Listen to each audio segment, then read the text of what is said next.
Welcome, everyone. You're listening to the ImPerfect Podcast. I'm Kathy. And I'm Kennedy. Join us on this week's episode as we discuss intriguing topics and people of interest that will inspire us to explore all of the unique pieces of ourselves. We are all imperfectly perfect. We're glad you're here.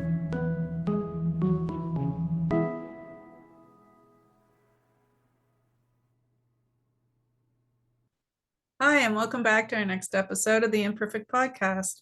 Today, we have the pleasure of interviewing Philippa Panjer, a woman I had become familiar with over the past couple of years. One day I stopped in at her business and I fell in love with her and her products. Yeah, without ever visiting Canada before, Philippa moved here with her husband and two sons from the Netherlands in 2006. Before moving here, Philippa was an elementary school teacher, but always felt that someday she would leave the Netherlands, perhaps resign as an elementary school teacher and move somewhere else. Never in her wildest dreams did she think she'd be moving to Canada, but after applying for their visas, things started to fall into place for them. And once they moved here, they were obviously some setbacks, but she was also excited, and it took her some time to figure out what her aspirations were and what she wanted to pursue in this new country. But now, fast forward several years later, she's created a beautiful garden and a business called Philippa's Herb Garden, where we both have visited a few times, and we've never left empty-handed. Yeah, we are super thrilled to have Philippa on our podcast today. So here she is. Hi, Philippa. How are you? Hi, Kennedy. I'm fine. Thank you. Thanks for having me. Katie as well. Thank you. Yeah. Thank you for agreeing to have a little chat with us today. We really wanted to have you on the podcast. We wanted to ask you just a few questions today. So just who is Philippa? What does Philippa like to do in her spare time? Maybe you can tell us a bit about your business, maybe moving to Canada, things like that. Yes. Well, I would like to tell you about But my life is basically a chain of all kind of miracles happening, and it started from a young age, although I didn't know why those things happened. But when we arrived in Canada and years further down the road, looking back, those were miracles. It was preparing me basically for what was about to come. So, like I said, we never ever visited Canada before. And for a lot of people, it came basically out of the blue that we decided to go to Canada. But the thing was that when I was little, around the age or 8, 9, 10 years old or so, I really felt that I didn't fit in the Netherlands. I knew I would leave the country someday. Mm-hmm. It was not based on anything.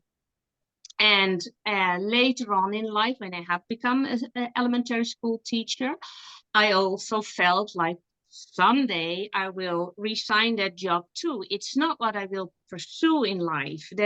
There's something else. And but for years we didn't know how to leave, where to go, all that kind of stuff. I was basically pushing my husband to find jobs abroad. He was in the IT business back then. Mm-hmm. But we also knew that when you do come over, your certificates are basically worth nothing. You basically have to start all over again. Right.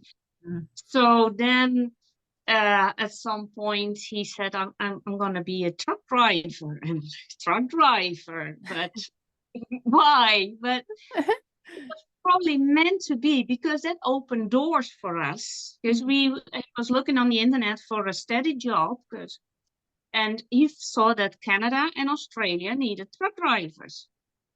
So we tried to go to Canada, but on a work permit. We were declined initially because at the time he didn't have the 5 years of international driving experience that you needed to have. So we started looking further, contacted a migration bureau, and then they said that I had to apply for a permanent visa for the whole family. And why do I say this, that I had to do it? My husband could have done it too, but it was less translation work Yeah. for my jobs, etc., because it was pretty much straightforward, the education I did and work. And yeah, so why I'm saying that as well is because I always felt that I needed someone else to take me out of the country. But in the end, it was me, myself, that did it. Wow. Plus, when we arrived in Canada, I made the error by applying for the SIN number with my maiden name. Panjer is my maiden name. No. And I had used Philippa. Well, in the Netherlands, I used a different call name. But Philippa is really my first name. But anyway, it was probably meant to be because the whole application, I had to use those names. So when you arrive in another form, because by that time you have filled out so many forms, I made an error, probably meant to be. And yeah, so one thing led to another, and that's why I use my maiden name. My husband's name is, like I said, La Rivière, which is French. We in February 2006, when we got our visa, we bought our tickets for August 1st, and just a couple of months before we left, we met a recruiter that was recruiting truck drivers for Midland Transport. So we had already booked a flight to Halifax, because we said with a permanent visa, we simply land in Halifax, we will rent a mobile home and drive around, and we just go for searching a job. And if Nova Scotia, we don't like it, it's New Brunswick, or we would keep on going. That was our initial plan. But just before we left, we met this woman with, for Midland Transport, Mountain, New Brunswick. So that's basically how we ended up here. Interesting. Yes, and we had also said we don't want to be in the French area at some point because of my husband's last name. Right. But my French is not so well. Anyway, then we ended up in Le Coeur d'Acadie, which is Catalan. And that's everything was meant to be. Right. And the day that we saw this house was on the day of a pig roast that was organized by the Dutch Street back then. And that pig came back again in my life with the pig roast. There was an emblem on it, but why do I say it came back? Because when I was a little child, I had found a pendant in the shape of a pig.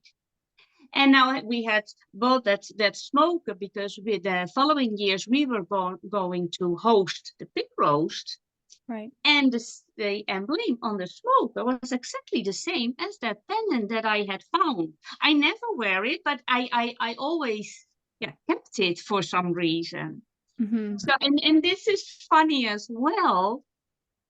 When I was about 12 years old or so, there was a test at school. And one of the questions was, if you had to describe yourself with an animal, what animal would it be? I can't remember what I filled out. It could have been an elephant, because an elephant is like going straight forward. And I can sometimes be very straightforward. It could also have been a lion, because I felt a lot of power inside of me, strength. It could also have been an eagle, because I like to have my freedom. But never, ever did it cross my mind that it would be a pig. It was a pig. Because I had always brought that question with me, basically. It stayed with me. And at some point, I really felt like a chameleon, because I can very easily adapt in situations. And also other animals have gone by, but never ever a pig. And that's why I have a pig on my signs, and Okay. that's me. The Yeah, pig is with the Ah, shape. I didn't make that connection until you had said with your business. yeah. So Very someone was cool. asking me, "Are you selling meat?" I said, "No, the pig, that's me." So yeah, and the rooster for me, initially I had that on my sign because we do have chickens, but it's also that it's yeah. If you look it in Christianity, it can be Jesus Christ, Mhm. right? And my son had found me with weather vane with a rooster on top as well, and we have that on top of the smoke gazebo that we built where the smoker is standing. So for me, because yeah, the things that happened, etc., and it was telling me, because sometimes I have a feeling or that gut feeling. Sometimes you have that voice that you hear. Mhm. I believe it's God. I believe in Jesus Christ. Other Mhm. people might say it's the universe or the guidance or whatever. Mhm. But it took me still a long time to listen to that voice, because when we came in Canada, I early on would hear a voice say, "You have to stay home. You have to start a garden." And I'm like, nah, no, no, no, no, no, no. I have to work. I have to make money, because especially the first year after arriving, your money goes Right. out of the window. Mhm. And at Service New Brunswick, they had made an error with my driver's license. And that's another thing as well about gut feeling. Mm. She wanted to save us $5 on the trucking license. And we were like, no, no, no, we will pay it. It's only $5, who cares? And she said, no, you know what? I'm going to ask someone else and to confirm. And she came back. No, you don't need that license now. It will be, you can have that later on. And a voice inside of me said, she got the other lady wrong. She misunderstood. Mhm. Based on nothing again, because we didn't know the rules here. We were new arrivals. So it Right. is so weird how gut feeling can work. And so yeah, you really have to listen to that inner voice. And with me, like I said, I can be stubborn. So yeah, it took me quite some years, but every time I could so feel a wall in front of me. Mm. I couldn't get through. And some people say you have to knock the wall down. Well, my experience is I had to turn around. I at 180 degrees. So I was finally ready to say, okay, you know what? You want me to be at home? Start a garden? Okay, I'll resign. Good. Right. Right. And again, I knew the bills would come in. But it was so preparing me for how will you react if the bills come in? Will you get nervous, or will you trust me? So Mhm. I really had to learn to trust, the Lord, and Mhm. say, okay, you keep going. So that's what I did, and I started gardening, and then I could feel that my health was declining. And again, like, how is this possible? You want me to be at home, you want me to start a garden, and now my health is going downhill. Mm. And I started searching my symptoms. I had very weird symptoms. You cannot even Google them because they're not there. I had, for instance, that my feet would fall apart in pieces of metal. That kind of feeling that I had. Or that someone hit me with a sword, and or my vision, it was suddenly blurry, and I couldn't really see, Mm. and a weird feeling in the back of my head, like I was drunk and was pulling backwards. Interesting. Couldn't find anything, but it was so weird that people around me, every time I heard Lyme disease, Lyme disease, Lyme disease, and I'm like, this is so crazy. But I went to the doctor. I turned 50. I said, listen, this is the case. I want to have a checkup, but please also have me tested for Lyme disease. Mm. And he was like, well, Right. okay. Mhm. Mhm. Well, it came back with Lyme disease. Wow. And I was like, how is this possible? You want me to start a garden, and now I'm sick, and I started reading upon it. And in the beginning, we didn't know if I had it for a long time or it was a short Right. period of time. But when I looked into, because I put every symptoms that I had over the years and diseases that I had in an Excel spreadsheet, and I said, I must have had it for a long time. I was bitten by a spider in 2009 or 2010. Did I get it from that spider, or did it ignite the disease? I don't know, because in the Netherlands I did have a tick once in my leg, but that was years ago, really years ago. So, and then I read that a lot of people that got medication, it's not insured, they are going to the States, and whatever the case was back then, 2016, I'm talking now about 2016. And I was like, this can't happening. If he wants me to start a garden, he knows me. He knows I want to create. He knows we need the money for it. Right. I refuse to use the money for medication. And so, and then at one point when they were offering me a treatment, and again that voice inside of me said no. And it was so loud and clear that I almost ran out of the building and said, no, I never returned. I said, okay, I felt like I had to surrender. Before I was fighting, but I had to surrender. I had to trust again.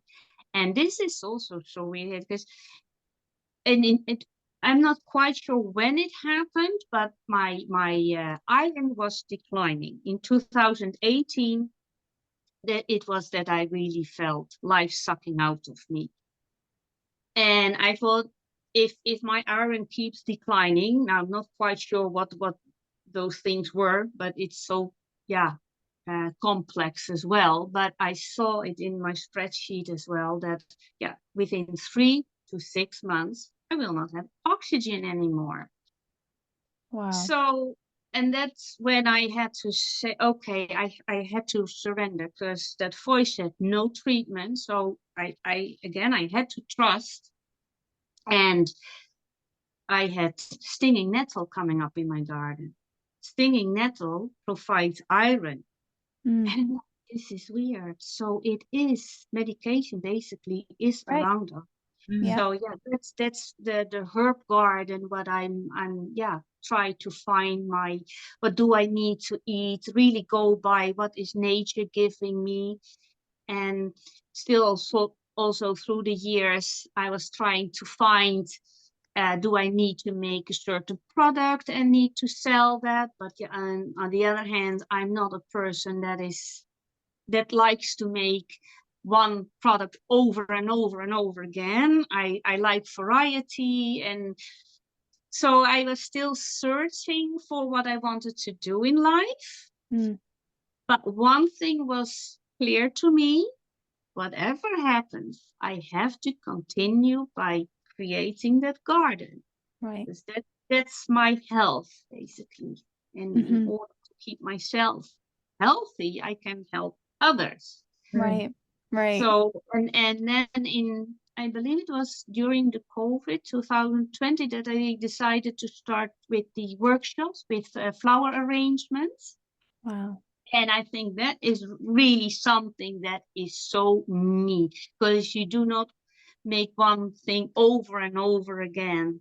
You can have so much creativity in there. And I do hope to help other people to find their creative side, because I believe that we are all creative, because we have been created by a creator. That's right. That's right. You can pull in some of your education experience in teaching your classes as well, right? Yes. And all those pieces, everything I have done in the past, it will all fall together at some point. So interesting. Yes. So who knows what might come out of this, right? You Right. never know. And that's really what I would like to encourage people that are listening as well, that there is still hope, even though you feel stuck. Because in the Netherlands, I felt like Don Quixote, the one that was fighting windmills. Mm. I even called myself Donna Quixote, because I couldn't get further. I can't really explain, but I felt like I was fighting and fighting and fighting over and over. And when we had made a move, I felt at home. Of course, there were still hurdles to take, but there was not that feeling like, oh, I can't push through. I can't. This, especially after I resigned my job, it's like everything will be okay. Mm-hmm. Everything will be okay. Because Wow. it was quite an adjustment financially too, of course. Right. But we make it work. That's right. Yes, and trust and faith is very important, I think. Mm-hmm. Yes. Yeah. So we've been out to your shop, and are you still selling the same sort of products as when we came before? Some I do, yes, but there might also be changes. It Okay. depends what I feel like making. And No, so, don't you ever get rid of those cookie kits. no, that's a keeper. Yes, yes. Those are the best, except for when you put sometimes, I don't know, we've made it and it turns into the whole sheet. And sometimes it turns into the cookie. We never know what we're getting. But the best thing is I remember when Mom and I went up one afternoon, we bought a couple different, I don't know what which things from your garden were in each one, but we had sat down and we had cookies, and then we also had some of your tea. And there were four of us all hanging out just playing board games. And within 15 minutes, we were all like ready to have a nap on the couch It's because the lemon balm. It was yeah, the lemon balm. Yes, yes. Yes. It's I so had good. once an experience with I had in a sachet, I had lemon balm, lavender, and chamomile. Mm. And it said from lemon balm that it is uplifting. And I didn't quite understand that word. I thought with uplifting that it would give you energy. So I was like, well, will I have it in there when I go to bed and snip? Right, right. But I did. And the first night I had such a clear dream. Yeah. It was super colorful. And I even saw the faces of the people that were in my dream. And then I was like, oh, that's what I mean by uplifting. It's mentally you're more happy. Right. And it was such an awesome experience. Yeah. We found it very relaxing. Yeah. Yes. Oh yeah, and I slept very well. Oh yeah. These days I often have lavender tea before I go to bed. Lavender tea, and I sleep like a baby. Yes. We had bought some soap, and also the tub teas were really nice. And at that time you were doing some kombucha too, I believe. Yes, yeah, I still do that too. Yeah. The scobies, I sell those. I have a few kits left that will be discontinued. But if people want to have a course for the kombucha, how to make it, I probably will offer that at some point again too. Oh, yeah. Good to know. I might be interested in that. Yes. I started with that. It was soon after I was diagnosed with Lyme disease. And suddenly that kombucha comes on my Facebook feed that it would give you energy, it said. And someone was offering a kombucha tasting and etc. So I thought, oh, let's go over. And I was already drinking quite some vinegar. So I was already used to that taste because it can be a bit vinegar-like. And so every time when the lady asked who wants to taste, I said, yeah, I want to taste. So I was drinking quite a lot. But the next day, I felt so energetic. I could clean my house for 2 days, and I haven't felt that energetic for quite a while. So I was like, well, yeah, it must be the kombucha. So now I drink it every day, is to push me through the day. And, yeah, I love it. Yeah, I think I'm just gonna, so you had sent me some pictures and I just wanted to maybe pull these up so that people can see some, for those that are watching on video, they can see some of the things that you're doing with your business. I'm just gonna share my screen, just 1 second. So yeah, the first picture you have here is of your garden, I'd assume. Yes, Yeah, yes. It's, beautiful. I designed a large wagon wheel shaped, herb garden over there. It's really large. I have also been Googling if it is maybe the largest of the world. Couldn't find anything about it, but who knows? But it's about 32 feet in diameter. Wow. Oh, Yeah, Wow. yeah. what And kind of the things, what kind of plants do you have growing there? oregano. I eat every morning oregano. I sprinkle some on my my eggs Mm. Okay. because they're very good for everything. It's from it's a Greek plant. Yeah. Then I have spearmint in there, but I will take that one out because it's spreading everywhere, and I don't really eat spearmint because I also have catmint. I really like catmint. I have tarragon on there. You can see that on the right side of the lady. Mm. It's pretty high. The French will call it the king of the herbs. So that means also very good for the whole system of your body. I have lemon balm in there. I have bee balm, chives, anise hyssop. I love anise hyssop. I'm Dutch originally, so I like licorice, and those leaves, if you eat it, it's practically the same as that licorice. Mm. Chamomile, thyme, sage, feverfew, ignatia, and sea holly. I don't know Yes. how you remember them all. Oh, chicory. Chicory. Wow. Yes. So many things. And then this middle picture here with your pumpkin, and I'll just move this over to the side so that we can see a little bit better. You have the pumpkin here and your flower arrangement. Yes. Yeah. Yes.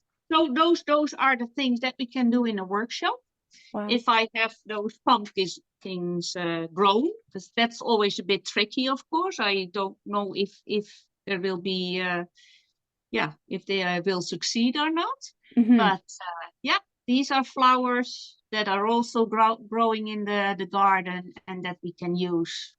Really nice. Because I really love that people would go out there in the garden and cut themselves the flowers that they want to use. It depends on what kind of workshop.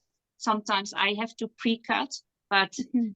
I still envision people roaming around, enjoying the garden and pick and make a nice decoration. That's really neat too. It's like a whole experience. You get to go pick your Exactly. flowers and everything. It does. It's also like an aromatherapy, basically, because of all the scents you inhale. It's so nice. So then we also have, you've got your 2 wreaths here. I assume these are other workshops that you've done before? Yes, yes. The left one is with anise hyssop. I was gonna really say nice. it looked like, yeah.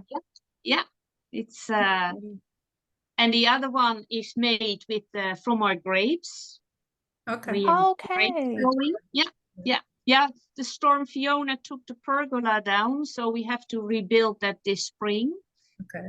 So we hope the grapes did survive, but we will find out. Yes. Hopefully so. And the doll, that little doll, the puppet thing is made with garlic. Oh, garlic. I didn't even notice. Very neat. And then here, I think you have some more wreaths and arrangements you've done as well, right? Really Yes. nice. They're Yes. beautiful. Yeah. And it's Thank like you you. said, it's nice because they're all very different. And like you said, you don't like to do the same thing over and over again. There's so many different and it's funny you mentioned the little garlic head on the little doll on the previous one. I didn't even notice. No, yes. Funny. Very Yeah. neat. All Yeah. the little details. Yeah. Yeah. So Philippa, I wanted to ask you more about the plants we discussed in your garden. Do I understand correctly? You don't spray them, is that right? I don't know. Yes, I do not use any chemicals. Okay. Um, this year I was thinking of buying compost again until I read an article about that too. And I was like, where they said if you put too much, there's too much phosphor and nitrogen or something. Okay. It was a Dutch article. So, but yeah, some products that are in there that might ruin your soil all the time. So I'm very like, let nature handle it. I do not work with raised beds either. It's all, I really want my plants have to be in the ground where also the insects are and what they need. So I do not use anything except then my chicken poop from our chickens. Right.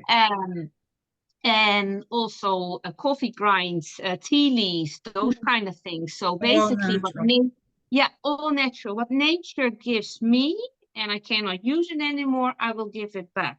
So that's also the content of our septic tank. Okay. Because I know exactly what goes in there.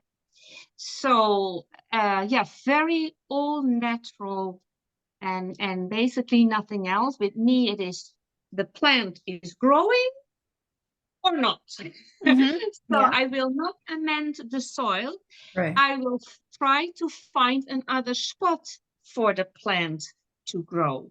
Okay. And I can for myself, I can so relate. It's like in the Netherlands, I was not unhappy, but I could not thrive for some reason. I don't know why, but I could not thrive. That's a And great I loved my metaphor. job. Yes, and I loved my job. And the way we were living, we had a nice house. We had just renovated the whole thing. Right. We had new furniture. Everything was new. And then we said, you know what? We're going to give it up. We moved to Canada. And Philippa, I feel like you may have touched on this just in the beginning when you were talking about your story and everything happens for a reason and things like that. But what do you feel is the most important thing that you've learned in life? You really have to listen to that inner voice. If it tells you run, run. If it tells you to turn around, do turn around. No matter what other people are saying. We listen too often to other people around us. Very Should be doing this. You should be doing this. No, I have to listen to that inner voice. And even though I don't know what lies ahead of me, all will be good. Yes. Right. Yeah, I figured that may be your answer, but I wanted to be sure because you had said it a couple times about how, I just had to trust my instincts. And a lot of times I wasn't trusting that inner voice and not listening to what I should be doing and where I was drawn to go. I also wanted to tell something else because these days you hear often that they say you have to find your why. Well, I did that too. I was like, why do I always want to make things more beautiful, bigger?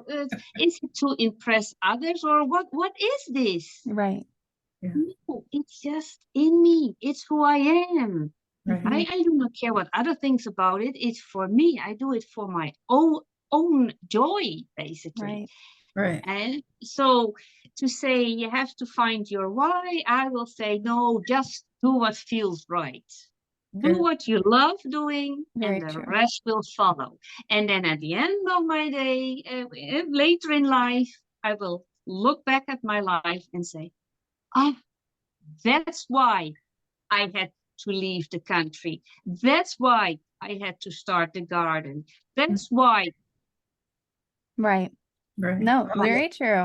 all life Yeah. lessons. Yeah. Yes. So if you were to look back on your life thus far, is there anything that you would change? Do you have any regrets? Well, we said two basically. We've always said when after we came to Canada, we said we should have done that sooner, earlier in life. Mhm. But then I always said, yeah, but if that was the case, we wouldn't have been able to afford this property. Our Right. life would have looked so different. So that was probably why we waited that long. By the way, I was 40 years old when we moved, and 40 stands for new beginnings. So for Interesting. me, apparently, yeah, like I said, I was being prepared for what was to come. So if we had done it earlier in life, yeah, my life would have been different. And the other one, but yeah, I sometimes say I really do regret that. But anyway, things happen for a reason, and That's that it. is that in 2006 that I did not listen to that voice that said, "Stay home, start a garden." Now I'm like in a rush. Should have started earlier. Right. No, but it's very true. And just when you're saying that too, I often find myself sometimes thinking about how it would be so much easier if in life we could skip all the hard parts or not do the parts that didn't make sense. But ultimately, they all lead up to where we're meant to be. And it doesn't make sense at the time, like you were saying, but eventually it all makes sense. And there's a lot of things even in my life where it didn't make sense at the time, but now when I look back, I think if I hadn't experienced this, I wouldn't have experienced that, and I wouldn't be here because of all of those things happening. So it's very true. Yes. So when there is a setback, we basically have to ask ourselves, what is it trying to tell us? What can we learn from this Right. instead of panicking? And although it's also, yeah, understandable, of course, sometimes, but yeah, ask yourself, why is this happening to me, and what can I learn from it? Exactly. Yeah. Nice. We did have one last question. We asked this question to everyone. It kind of makes sense. We wanted to know, what makes you imperfect? Well, with a lot of things, I'm so imperfect. I can make so many errors and stuff Me like too. You're that. on the right stuff. Yes, we have my husband came up with this saying, because I used to knit a lot too. And when I made an error, you have to basically knit back, right? Right. So he now with effort, I make an error and I have to start over again. He's saying, "Are you knitting backwards again?" So that has become a saying in this household. But yeah, but also those things happen, and it's okay. Because when I was young, I was striving for that perfection. But basically, the perfection is in the imperfection. Because That's if right. everything would be perfect, it would be so bland. That's right. There's no life in perfection. So no, I'm glad I'm imperfect. So Yeah. yeah. And like you said, there's nothing to thrive for or want more for yourself if you already have everything. It's just the Yes, journey of life, right? yes, yes. Mhm. Yeah, exactly. Yeah. We just as a last thing as well, we wanted to give you the opportunity to let people know. I mean, obviously it's Philippa's herb garden, but I know that you must be off season right now because of that white cold stuff outside. Yes, But yes. if you could maybe let people know, I think you have a Facebook, like where they can find you and maybe where you're located and what your season time frame is. Yes, yes. So I'm on Facebook, Philippa's Herb Garden, on Instagram, And but then I believe it just says Philippa Panjer. Okay. But yeah, I'm not so good in all those techniques, so That's okay. I make an error anyway. It's there somewhere too, and a website, and I'm on Google Maps as well, so there can also be information be found. And yes, I finally have decided to put myself a time frame from when I'm open and when I'm closed. So around the 1st of May, I will be open again till the end of October. So it's 6 months open, 6 months closed. Okay. And Basically. so, and I know that it must depend on when you're ready and when your things are growing properly in the garden. So you would put that stuff on your Facebook to let people know, I'd assume? Yes, Okay. and they really have to keep an eye out on the Facebook page where I post when an workshop is coming up or something else that they might be of interest, because we also host your participants in a garden tour. So we Really neat. try to do a lot. Really neat. Good to know. Yes. You've got some products there and you're doing workshops, and you mentioned the garden tour. And are you still doing the shape work thing, or is that on hold for right now? The what? The Sorry? bed and breakfast you had going there for a I little. have closed that one. It was with the COVID, etc. It was giving me too much stress, That's and fine. it's Yeah. yes, and it's also a lot of work. So we have said, okay, we'll close this. We just focus on the garden and the workshops, etc. for now, Yeah. and then hopefully in the future we will open up again. But my husband basically has to be at home, because it's quite a lot if you're all by yourself. Right. And also And have a maintaining the garden. Mhm. Yeah, and a dog that requires attention. So it's a bit too much. Yes. Well, thank you so much for agreeing to have a little chat with us today. We were really thrilled when you agreed to have a little talk with us. And for everyone listening, really recommend going to see Philippa and her business and her garden. It's really something neat to see. And I'm sure Mom and I will be popping in a couple times this coming season to see all the... What's that? I want to do a workshop now. Me too. And we'll probably, go get some lemon balm cookies or things like that. But we really appreciate your time. And for everyone listening, we will see you next Monday. Thanks. Oh, thank you very much for having me. It was really nice. Thank you. Thank you, Philippa. Bye-bye. Okay. Bye-bye. Bye. Bye. If you or someone you know has a unique story to tell, we'd love to hear from you. Email us at theimperfectpodcast@outlook.com. For more information and how to connect with us on social media, you can visit us at our website, theimperfectpodcast.ca. And from whichever platform you are listening to this episode, be sure to like, share, and leave us a review. We would really appreciate your feedback.